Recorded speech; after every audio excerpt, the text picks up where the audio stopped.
Alright, so I'm making a start on the Scorpion.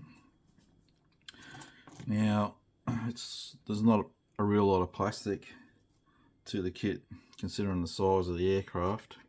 It's a pretty fair chunk of an aircraft, and it's also a product of its time, 1990 moulding, which isn't that far back I guess, but it is all raised panel lines and rivets.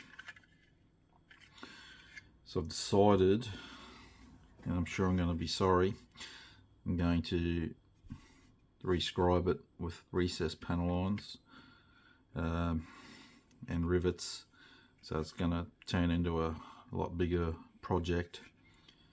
But I think it would look better. But on that, some areas I probably would leave with the raised details that are complex shapes like these, the clips for the gun panel. I'd be best just leaving them. I wouldn't be able to re-scribe that detail the same as that with my clumsiness. So re-scribing like a fuselage, you'd be better off doing it after it's glued together, so you make sure that the panel lines all match up, because if you did it separate and then put it together, you might find some of them don't line up, even though this one looks pretty good, but some kits they don't line up. I've glued, so I'm basically getting things prepared, same as the wings. I put the wing together and then re-scribe them so that your panel lines match going around. I had a quick fit of the wings. I've built the 1/72 Scorpion. I think I've done it 3 times. I just love the aircraft, and it looks like it's the same fit as that one. So you got, let's line up the top flush, and then if you do the bottom, there's a step to the wing to the fuselage, so that needs to be cleaned up. So sand that back off and then get it all worked out and then put in. Other side I haven't checked yet, but I'm guessing it's going to be the same situation. Flush on top, yeah, a step on the bottom side. I haven't cleaned up properly here. It actually looks, yeah, same story. So as mentioned, it's not a lot of plastic, and it's not lots of detail going on. There is some, like the instrument panels do have raised detail and they have the bezels, so I'm going to leave them.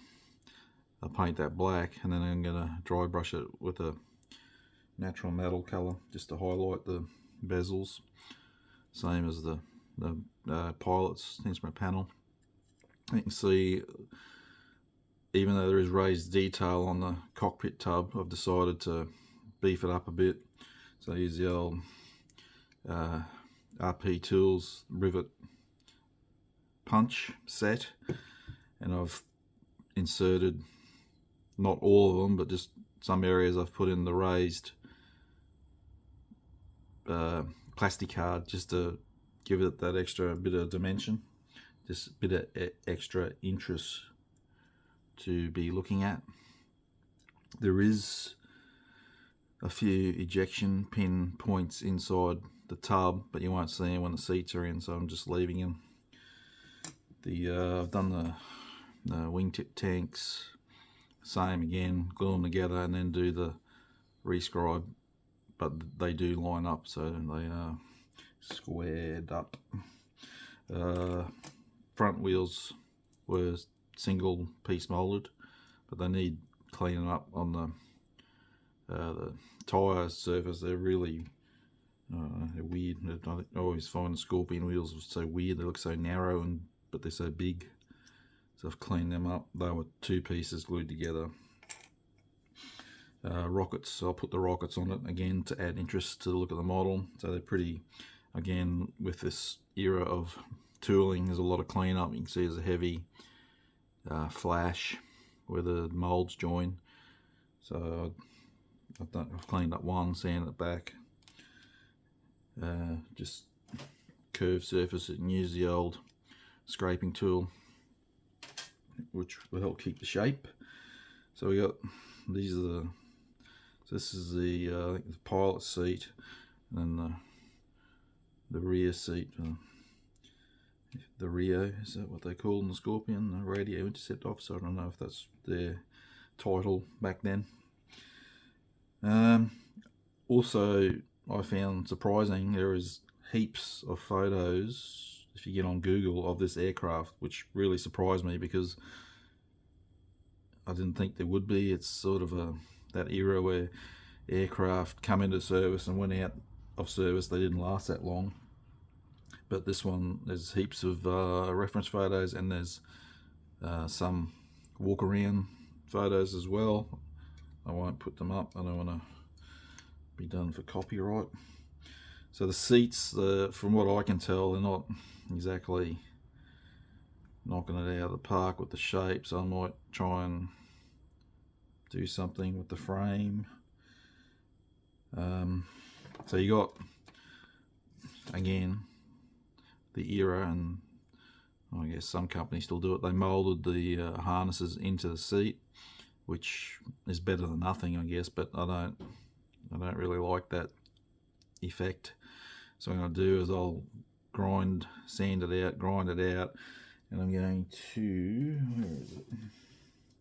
I'll keep that. I got some, so it's green, it's AK, it's green powder, so it's 2-part putty. So you break off even amounts, mix it up, and then I'm going to make cushions.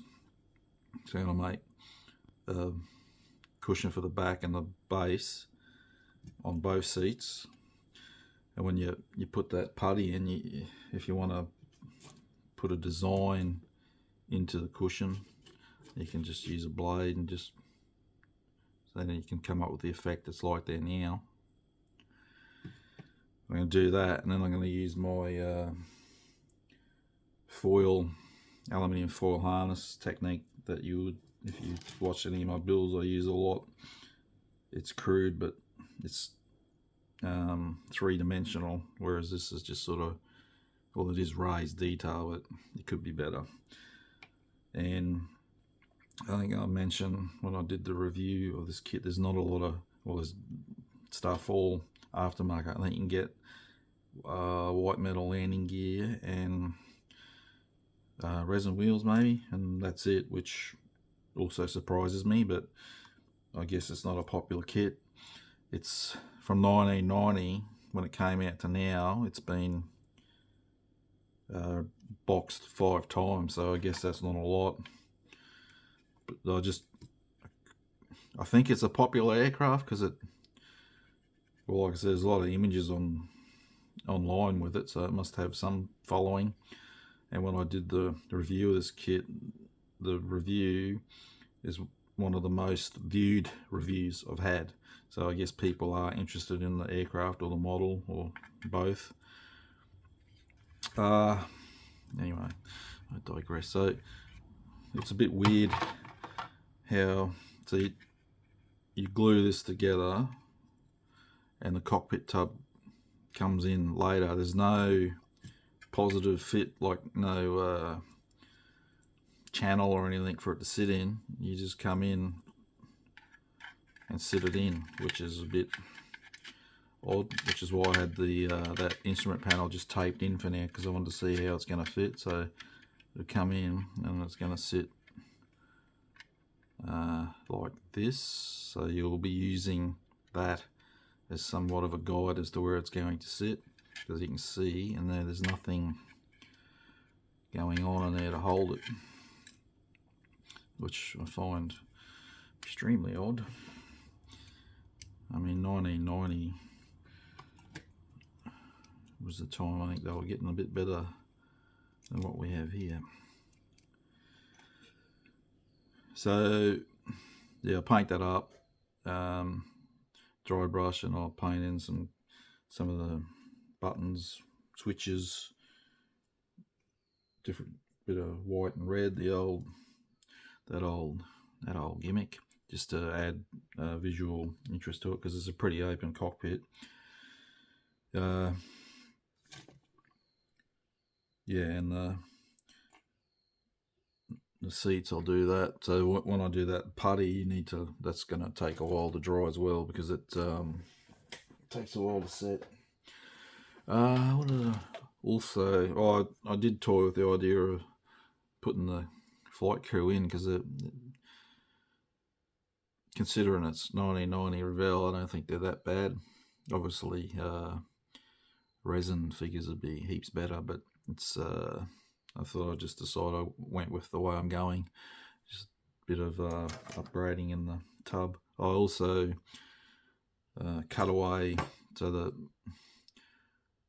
your control levers, they just had blocks molded down on the actual lever, which would represent your handles. I cut them off, sand it back, and I put in plasticard piping, or the solid round plasticard, and just cut bits off and glued them on top for the grip. Again, just it's a simple method of just adding a bit of detail. Yes, so, and as mentioned, like that, this is all that remains of the kit. So you got not a lot of plastic, but I can tell you it's a bloody expensive kit. Anyway, so I keep pushing on with that. It should come up really nice when I do all this to the cockpit. And the re-scribing, like I mentioned, that's going to be a pretty big job. I've never re-scribed a whole model before, so I'm sure it's going to test my patience.